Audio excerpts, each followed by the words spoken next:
NIL is bigger than social media. NIL is I think it's a way to gain access to monetizing your name, image, and likeness, but it doesn't have to be online only.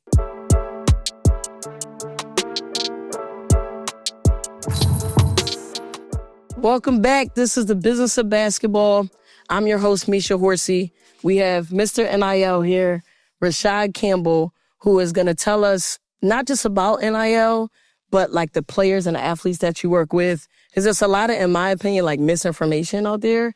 And so to me, you are the real resource. I've been able to follow what you got going on, follow your movement. So, we're going to get some insight on that. And I know they're going to learn a lot. So first, thank you for being on the show. I appreciate your time. I appreciate it. I feel like you're doing big things. I'm watching from afar the setup. The production is growing. It's evolving. And I'm definitely just excited to be here.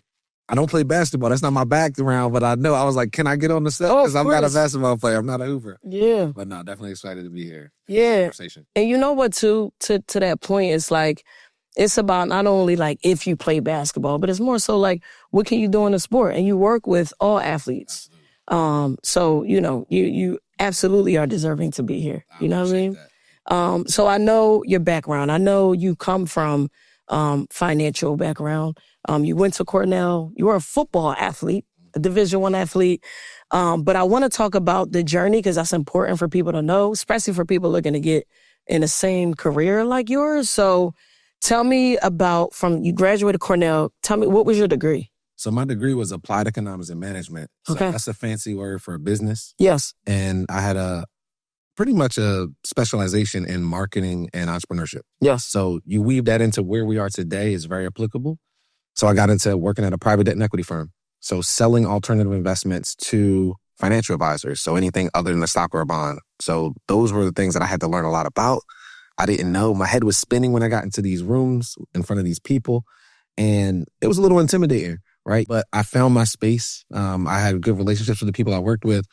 And I had to get these very intense licenses. So a Series 7 and a Series 63 basically allow you to sell any type of investment to individuals across the country. So those tests they humbled me. Yeah. They were 3 6-hour tests. And then that phase or that transition made me feel like, all right, this is the technical aspect of it. Now, how do we make this real? How do we make this digestible for people like you and me? Right. And so that's where I kind of got down this path of, all right, I have this technical skill now. I'm learning about the space. I'm understanding what these financial advisors do on a day-to-day. But where does that come back to make it more relevant and applicable to my life? Right, yeah. So for me, it got very distracting when my brother got drafted, right? When he gets drafted, then I'm like, all right, let me just focus my energy on my brother.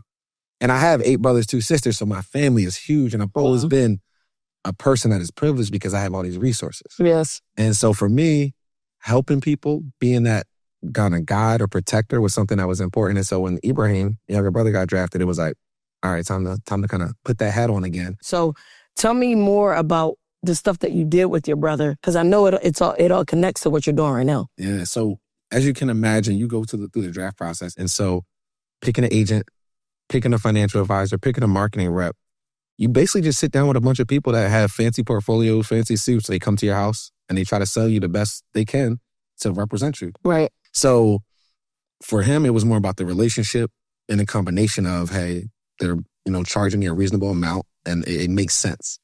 And that was his identification on the agent side. But when it came to the financial advisor, and that's kind of where this kind of blew up in terms of our opportunities and why I transitioned out of corporate America, he didn't like the person his agent suggested. So he sat down with the person his agent suggested. He didn't like them. So my brother didn't work with him. And he actually went 2 years in the league without working with a financial advisor, just saving in his 401k. Wow. So after 2 years in, he decided to say, hey, I want to hire somebody. I'm sitting on a bunch of money. I want to make it work for me. So me and my business partner, Courtney, we went through 6 meetings with him. The first 3 meetings, he didn't ask a single question. And the significance of that is he went to Northwestern, econ major, interned at Goldman Sachs, smart kid. But at the end of the day, he didn't feel confident. He had gaps in his knowledge to where he wasn't empowered to make those decisions that everyone in the NIL landscape is making on a daily basis now, right? Right. He was a grown man with $1 million in the bank and like just had a degree, but now you're asking 16, 17, 18-year-olds to do what he did now. Right. And so that's the significance of where we are. Right. Why NIL is so important, because we have the expectation for the kids or their parents to choose who's going to represent them, to understand who these people are, to understand how they're going to add value to their lives when you're dealing with professional athletes that did not have that confidence. And so the cycle is starting much younger. So that's why I'm here. That's why I'm excited. Yeah. And that's where kind of we transition the business to, hey, I need to kind of do something, because if he's having an issue, there's a world of athletes that are having trouble. Yeah, so let's segue into that. Advance NIL, you're the COO, right, for this company. So tell me about what is Advance NIL and what is your role? What does that mean? So Advance NIL is an education and consulting firm focused on developing, empowering athletes, families, but also sometimes administrators, because you're dealing with administrators and coaches that don't know what's going on. So we focus on financial, legal, and life skills education to basically empower the ecosystem to be more efficient in navigating this space. So we have live education where we could do it through a Zoom or in person. Preferences in person, obviously. We have digital education. We call it NIL Academy, where somebody can go on, buy a course, work through our app to basically do their journey at their own pace. And then we have a technology platform that is newer, but it's essentially to qualify third parties to see if this person is trustworthy, substantiate who they are, their background. Because the biggest thing about being in the NIL space is you don't have a formal title as an agent. Like an NIL agent is an unofficial title. Oh, it's not a formal thing. Right. So if you wanted to be an NIL agent, you could be, because the space is so new. It's a new frontier and there's no real standard. Whereas you think about on the NFLPA side, or there's a certified agents list, or there's a certified financial advisors list. Whereas in the NIL landscape, it's so new that nobody has created this industry standard. Got you. And so that technology platform that we have created is effectively to create the industry standard to basically make sure we protect athletes, their families, and so on as we go through this process. So our company is just protection, empowerment, and protection. That's really what we focus on. Got you. That's dope. And that's unique. And that's why I think you guys, have done well over the course of some time now, because it is niche. Not only is it new, but it's prominent and it's affecting, like you said, high school, college, pro, you know what I'm saying? So for people who don't know, right, what NIL is, for someone who is a specialist in this realm, can you break down what that is? What is it? So NIL stands for name, image, and likeness. And one of the biggest things we do when we go to a campus or a school is highlight what it means. So we typically use Michael Jordan because he's a universal individual. And name is literally your name. Rashad Campbell, Michael Jordan, Misha Horsey. So it's just your name. But it also can be a nickname. So people think of Irving Magic Johnson. If it's recognizable, that could be something that you have ownership of or you can lay claim to. So these are your rights that you're born with. So you're born with the rights to your name, your image. A lot of times people get confused. Your image is just a photo, video, GIF, or GIF of you. Sometimes when we talk to athletes, they say image. They say how you're viewed in the community, how you look. And it's, in a literal sense, it's a photo, a video. And sometimes that can get a little bit confusing. But likeness is the most tricky one, right? People think about, hey, it's your likability, it's your number of followers. But likeness is a graphic representation of you. So when you think about a literal sense, it's, being in a video game. That is your likeness, right? That is not you physically. So a lot of the excitement about NIL was the NCAA football game coming back. It was your likeness on a video game, and that's why EA Sports and everything that kind of went down, it was banned because people were not getting paid for their likeness. But that is your likeness being used. And a lot of times we have to explain that because we want you to understand what you're selling and what you're protecting. Right. If it's just likability or followers, people without followers or people without a lot of likes would be discouraged from participating. And that's not the case. NIL is bigger than social media. Social media is a vehicle. It's obviously used to amplify people's NIL experiences, but it's not the only way to participate. And I want to make sure that people understand that, because NIL is I think it's a way to gain access to monetizing your name, image, and likeness, but it doesn't have to be online only. And I just want to make sure people understand that. Yo, that's a great point, because I'm thinking back even when I was in college, right? Like, I was the face of the program at Stony Brook. Obviously we were getting paid by meal money, right? Meal plans. But if I think about the other players that were on the team, can anybody, right, take advantage of this opportunity, or is it the star players, right? Because I think there's misconception about that too. Yeah, so anyone can take advantage of it. a lot of times people think it's only for the household names, but it is not. So there's examples of people that are artists, people that do camps and clinics, people that do sell product that is not affiliated with their sport, that have done very well in NIL. But what happens is those the clickbait or the amount of money they're accumulating is not as sexy. It doesn't drive as much traffic. So I think that you don't hear about those stories as much, but it's absolutely available to everyone. Yeah.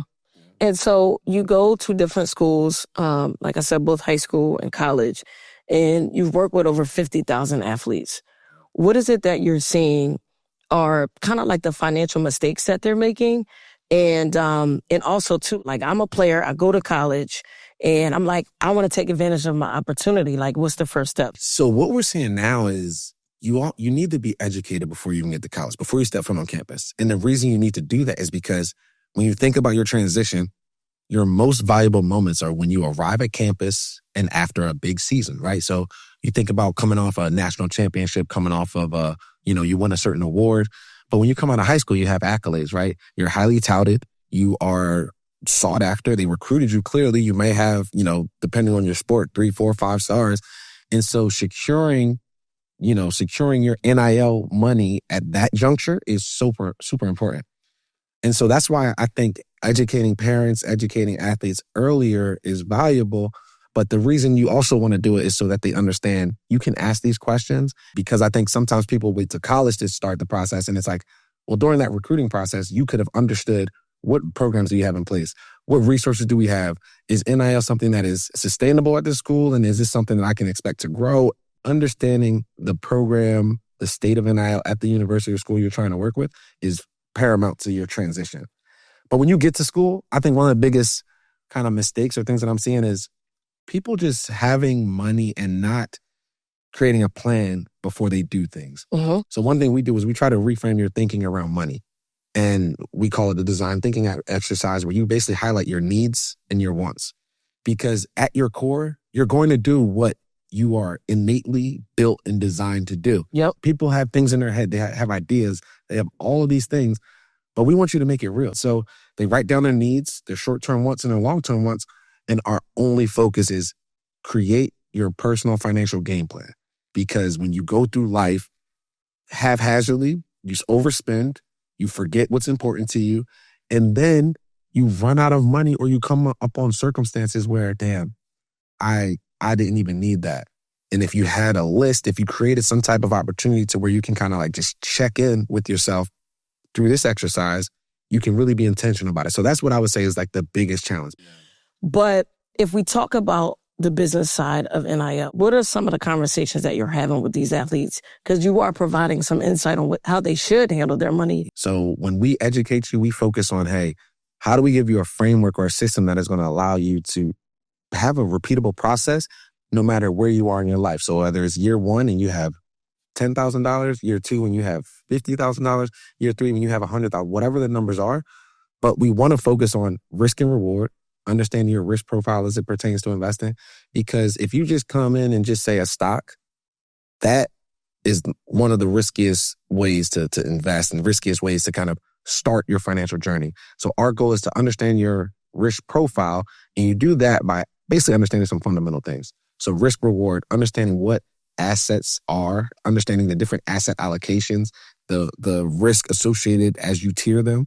And our goal ultimately is to make sure that, one, you have an understanding about investing, what tax advantages things, what things can be potentially tax advantage prior to starting. Because again, when you are in a locker room, when you're around people, and it happens a lot in the pros, right? Where somebody is a veteran, they have a lot of money. Oh, they say, oh man, just do this. Oh, I did that. And it's contagious because we have this FOMO, we have egos, we have this perception of like, hey, we want to be a part of something without fully understanding it. Yeah. And we preach patience because what you realize is when you're empowered, even if you make a bad decision, you can live with that. It's the knowledge and the education that kind of comforts the fact that like, hey, I did this, I made a mistake, but I did this on my own terms versus I knew I shouldn't have listened to Misha. Like you should have told me more. Like you just have ownership of everything that you're going through. Right. So that's why we are very intentional about risk reward, understanding, can you do this through a tax advantage vehicle? And then Now that you have a risk profile and have an appetite for risk, what type of investment should you make? We point them to the direction and say, hey, these are the different types of asset classes. These have the most risk. These have the least amount of risk. And then they ultimately will then take that next step of, should I speak to a professional that does this on a daily basis? Do I do this on my own? Do I consult with my family if they have those resources? So that's the whole thing, is empowering you to a point where you can have an effective conversation where if somebody's technical about something, you can hold your own. And again, you don't need to be an expert, but you can hold your own and understand what questions to ask. Because you have the knowledge. And I think so, money mindset, investment opportunities. Let's talk taxes. Because that affects many people, artists, pro athletes.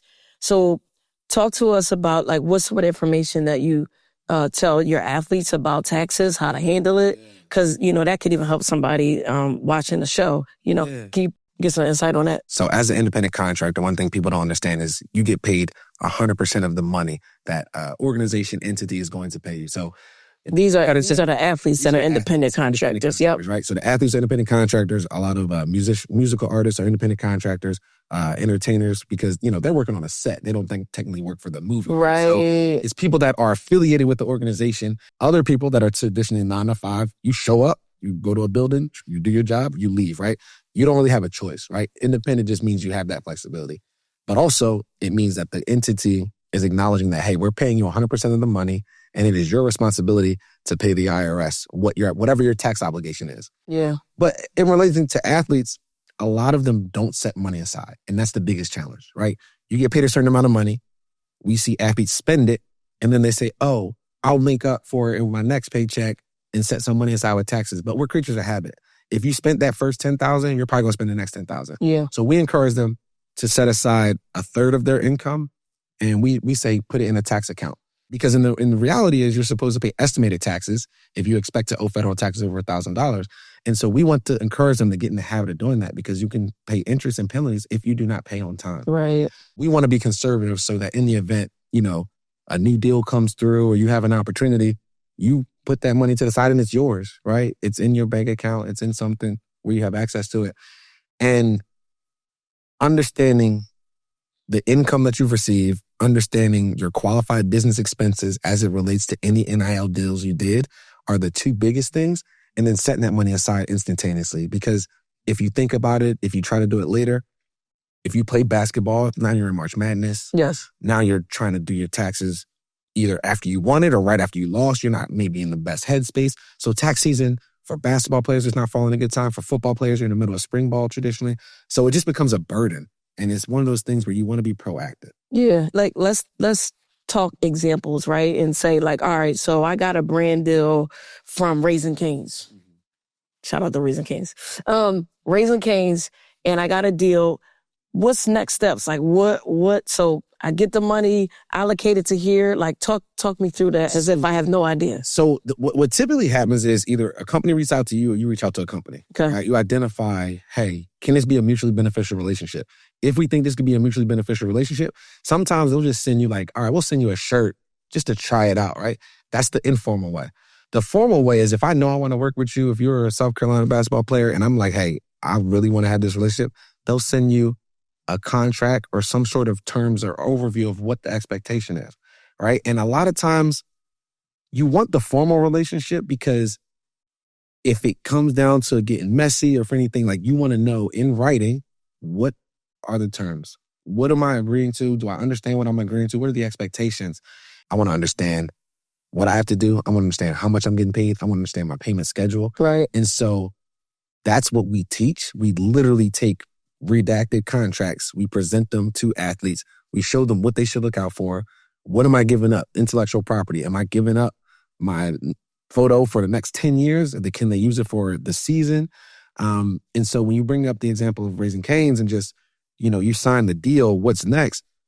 Ultimately, you want to just make sure that your interests are aligned with whatever company or organization you're working with. And if you sign a deal, what happens then is you have expectations to execute on whatever the mutual obligations are. Once they've done the deal, you invoice for payment because a lot of times as independent contractors, you do it, then you have to say, hey, I'm done. I've done what you've asked me to do. Where my money at? Now, where's my money? Then, the relationship will either continue to go on if it's a long-term deal. Sometimes it's like, hey, one and done. I want to go back to contract, even though the deals are not public, they're private. But I'm sure you have experience in knowing what is a good deal. So can you share some light on some things that they should be looking for contracts? Yeah, so one of the biggest things we talk about is when we think of contracts in general is understanding intellectual property, because what are you giving up? What are you potentially allowing this company to do? Because as an elite athlete, as a person that's aspiring to potentially go to the pro, like, you want to understand the time frame or the actual nature of what you're doing. Creating this content, can they use it? Can they have it? Et cetera, et cetera. Mm-hmm. Next, we talk about term and termination. So term is how long is this relationship? When is it going to end? And who can end it? So term is just the duration of the relationship. Termination is just who can end it and upon what scenarios, right? So typically you might see like, hey, at any point, we can end the contract with 14 days notice in written letter. And so those are the things. So you have your IP, mm-hmm. your term and termination. Then you have your services. Like, what are you expected to do? And what is the person expected to do? Sometimes people just say post on Instagram, and then on a contract, it's very vague. But then does that mean, do I post on my story? Do I post on my feed? Right. You want to clarify all these things. And because at the end of the day, the more vague it is, the more leverage the entity typically has. Because the specificity gives you the power to say, hey, I didn't agree to post on my feed once a week. I agreed to X, Y, Z. So right. We always try to encourage them to have specificity. And then form of payment is typically huge. And then because it could be cash, it could be product, it could be services. I've even done situations where like my lodging was included. So I did an international trip where I did a boot camp. My flight, let's say my flight was $1,000, the lodging was $2,000. They ended up paying me $10,000, but $5,000 of it was in food, lodging. So understanding the form of payment, and then understanding, I think one of the biggest things is just when you're going to get paid, how you're going to get paid. Because a lot of times you have to send an invoice and people don't do that. I know friends that professional athletes, professional track runners, they've left money on the table because they didn't send an invoice. And then I think one of the biggest things is exclusivity and things like, in perpetuity. Yeah. You don't want to sign things in perpetuity. I'm about to say, tell me more about this, just in case somebody knows what that means. Yeah, so in perpetuity means forever. Yeah. So you can sign something, agree to something forever. So when you do that, a lot of times early in the NIL landscape, people wanted to do that because people were ignorant. Now it's like, oh, I'm not signing anything that says in perpetuity. I don't care what aspect of it, because you can put it in different places. You can say, oh, I have this contract in place. I have the rights to first refusal, or I have rights to re-sign you in perpetuity, or I have the ability to use your image in perpetuity. So there's different ways that people can like kind of put it into a contract. And then also exclusivity, right? It's like owning a category. Mm-hmm. You need to pay for ownership of a category, because why would I allow you to block me into, if Raising Cane's is the example we're going to use, one deal, whereas like to me, that's fast food. But that's not fine dining. Right. That's not, you shouldn't allow them to cover the entire food category, because they should have to pay for that, right? Right. They do pay for that. That's cool, because some people want to. They want to make sure they're like, hey, if Misha's on any platform eating, right, it's going to be Raising Cane's, they should pay you for that. Got you. All right, so let's move from financial literacy to branding. So what are some of the things that you talk about within when you facilitate and work with the athletes? And then what are some like branding tips that you can give an athlete? Yeah, I think first and foremost, it's a very similar framework of understanding who you are and why.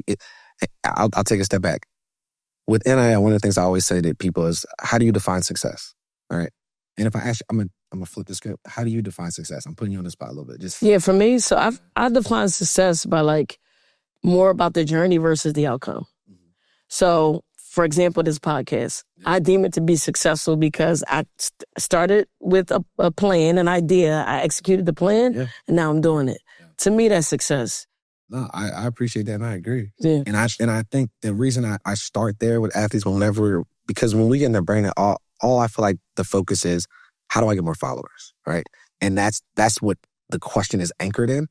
And I really want to know what matters most to you, because if you tell me success is followers, if you tell me success is money, if you tell me success is the experience of this NIL, so the journey of this NIL, meaning working with certain organizations, meeting certain folks, then I can digest how you are approaching this? Meaning, is it transactional or is it something that you're investing in?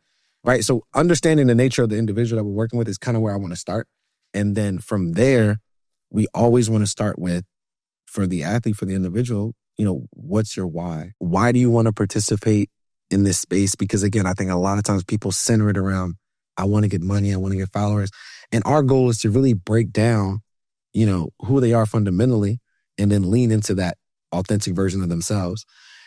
Your brand is the reputation that walks in the room before you did. Right. So I always think about that. How can you show up in the world in a way that is authentic, that aligns with where you want to be? Sometimes they can get caught up in their heads because everything in sport is almost, I know if I do this, this will happen. Right. I know if I do that, like you get almost not instantaneous results, but there's a very strong correlation with what you do to what will happen. And I think with branding, it can be instantaneous. And so we also rely on the fact that you need to invest in it on a regular basis. Where do you think the next 3-5 years, where are we going to be with this NIL stuff? What we're going to effectively see is some type of structure to help kind of manage where collegiate athletics is going. Because right now, everybody talked about how Ohio State had a $20 million roster. They won a national championship for football. There's a direct correlation with that. College athletics doesn't want that to become the standard. And when you think about the basketball side of things, much smaller numbers, so you can give more attractive salaries and things. They want to control it because if we just make it this bidding war, it takes away from what we would call the love of the game. There's no type of synergy of, hey, this is competitive. There is, an art form to coaching. There's an art form to staying at an institution for more than 1 year. So that cap will create more, I would call continuity in the landscape. As a former collegiate women's basketball player, right? I'm seeing now, athletes, women in college sports, they are getting these $1 million, $1.5 million NIL deals and then going to the WNBA and getting less than that. What do you think that's going to do for the pressure of the WNBA? You know what I'm saying? Like, are they going to try to push for paying people more? Like, what are your thoughts on that? So the tough thing about that is, and we talk about this in college all the time, like there's synthetic NIL and there's traditional NIL. Synthetic NIL is NIL that is paid by boosters and alumni of the university.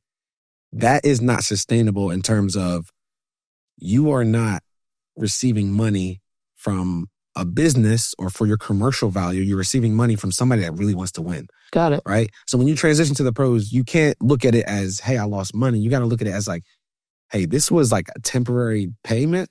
And that's the other reason why I believe, and it's not even a belief, it's a fact that women are much better in their NIL execution commercially than men. So the reason is because, the reason is I think for two things. One, I think men have egos and part of it is like women are more, I think they're more likable. I think they are more invested in this earning opportunity because they don't have as high of a salary when they go to the pros, right? So as a result, women say, hey, I need this skill set because I need to subsidize the money I was making in college. I'm going to subsidize through commercial NIL deals. So they have more incentive to be better at executing on the commercial side of NIL. And also it's like when it comes to interacting with fans and doing those things, women have always just been better at that. And so for that transition to your question, when you transition and you're no longer getting booster money, alumni money, this synthetic money goes away. The traditional money, the Angel Reese of the world, the Caitlin Clarks of the world, the Jujus, like they still maintain that commercial side. Yeah. And as much as we always talk about they talked about the Caitlin effect. If everybody's going to Caitlin's games, that doesn't change the landscape of, hey, and I'm going to make up a number. There's 15 games a week. We have 2 sellout games a week. We still have 13 games that are not meeting the numbers that we need. So collectively, you just need more. The numbers, the math has to math. Yep. And they just can't inflate salaries because the collegiate side can do so. So towards the end of the podcast, we always ask our guests about sustainability because people who are listening to this show are wanting to find like their dream job in basketball. Yeah. and they want to create sort of these sustainable careers through the game. So how have you been able to do that, and what's some advice you would give to someone else? Yeah, I think one of the biggest things is leaning into something I'm very passionate about. So when you think about it, at the end of the day, like, I kind of got into this role because I love talking about money and I love sports, right? And I'm fortunate to be around great people, learning from my team, learning from the industry, being in spaces where rooms and things, not that I say I would never think I would be in, but just being very intentional about daily execution. And I think you can appreciate this. Like, when we talk about compounding effect of investing, like the compounding effect of working out, the compounding effect of learning your craft, the compounding effect of really trying to get in front of people with something that is valuable to them, is huge. And so for me, it was just marrying my two of my biggest passions, money and sport. Yeah. So I always tell people to lean into things they do, because I didn't know that partnering with City Fitness down in Philly, like, that was my first opportunity as a fitness influencer. Right. And creating my media kit was my first opportunity to really lay the framework for what you do in the NIL space, right? If you don't have people reaching out to you, you have to have a media kit, right? That's your resume that is, showing your sponsors, showing who you're working with, showing these things. And I didn't know that I was building community when I was doing, workouts at the art museum steps, but like, that got me the opportunity with City Fitness. So it's like, you don't know the journey to the point that you mean, like, you embrace this journey of the things that you are really moved by and that align with you. Just do that. Do it with what I would call kind of relentlessly. So whether it's LinkedIn, whether it's showing up to sports facilities, supporting a sports organization, whether that is a training organization, a high school, a college. There's so much opportunity to kind of be involved in the world of sports. So let's talk about your programming, because I know you have some programming currently going on. So how can people follow you, support you, and then what upcoming programs do you have? Yeah, so you can follow me on Instagram is probably easiest, but also LinkedIn. My Instagram is Rashad Campbell, SC. And then on LinkedIn, it's just my name, Rashad Campbell. And then obviously working at Advance.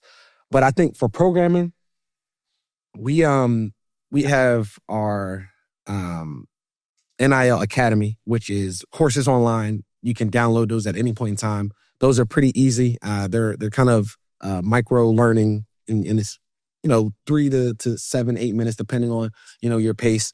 And those are easy because if you want to learn about contracts, if you want to learn about financial literacy as it relates to NIL, if you want to learn about taxes as it relates to NIL, anybody can do them. So I would say that's the easiest thing to do. And you would just go to our website. It would be courses@advancednil.com, or it would be advancednil.com, and you can just click on NIL Academy. But for live program, we're actually revamping it to start in April, because our goal is to effectively create more virtual and in-person programming for NIL, because the city of Philadelphia needs it. So I'm trying to figure out, hey, what can I do on a consistent basis to make sure that I'm educating all the people out there that want to learn about this? Yeah. So I'm looking at doing something virtually starting in April. And obviously I'll share more information with you. For sure. Because, and I'll put it in our show notes too. Like all the links that you just talked about, I'll put it on there. Yeah, for sure. Dope, man. So the last thing we wrap up with is grateful to the game. And we talk about why are you grateful to the game based on the opportunities that you've been able to receive. I know you play football, but it's still sports. So, why are you grateful to the game? It's so funny because I used to always say this jokingly, but I used to tell people, like, football, my sport, is the only thing that always loved me back. Right. It was like whatever I put into the game, it gave me back. And, relationships, connections. I've sat down in some interviews and said I play this game, and the interview just stopped and we started talking about the game. Wow. So to the point, grateful to the game is like, I am grateful to the fact that it is such a unifying identity. Being a part of, the game that I was a part of, being football, but being a part of this sports world is something I'm very grateful for. And it has opened a lot of doors, but it also gives me perspective on it was just a game. And it allows me to frame business in that way. It's like, hey, you have to figure this thing out And you have to be laser focused so that you can do it at a high level every day. Yeah. And competitively, like, so you can be better than your competitors. Yeah. And so I try to actually reframe how I think about business and certain things. It's like, how do I win this game on a daily basis? Yeah. And so that's why I think the game has given me a lot of perspective on don't overcomplicate this. Like, as much as it is... Slow the game down. Yeah, as much as it can be very technical, Yeah. like, this business is a game. Yeah. You got to execute and you got to basically just come ready to go. In order to be a high performer, you got to come ready to go every day. Yeah. So, you know what I'm saying? It all translates. Rashad, thank you so much for being on the show. I think what you provided today was more than I think is out there on the internet. And for us, it's about value. And we want to make sure that people are getting informed the right way and people are getting the right information. And I definitely think, you know, we got that information today. So thank you. And those of you who are watching, subscribe, like, leave a review. If there's any questions that you have, I'm sure Rashad will be looking at this episode as well. Just write down your questions. And yeah, I'll see you on the next one. Let's get it.